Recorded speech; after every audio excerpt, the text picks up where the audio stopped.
తమ్ముడు చెల్లి, మనకి గుర్తింపు రావాల్సింది మనం వేసుకున్న వస్త్రాల నుండి కాదు.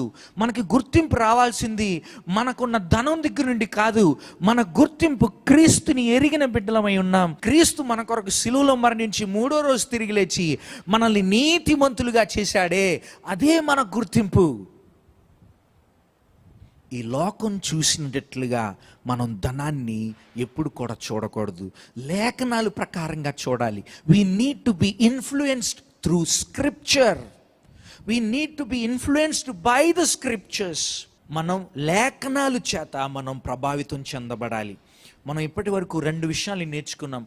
బైబిల్ ధనం గురించి ఏం చెప్తుంది, మనం లేఖనాలు ప్రకారంగా ధనాన్ని చూడాలని 2వదిగా నేర్చుకున్నాం. 3వదిగా మనకి ఆర్థికంగా ఒక అవసరం వచ్చినప్పుడు దేవుణ్ణి ఆశ్రయించడానికి ఒక అవకాశంగా ఎంచుకోవాలి. We should view our financial needs as an opportunity to trust God. మనకి ఆర్థికంగా ఒక అవసరం వచ్చినప్పుడు దేవుణ్ణి ఆశ్రయించటానికి ఒక అవకాశంగా ఎంచుకోవాలి.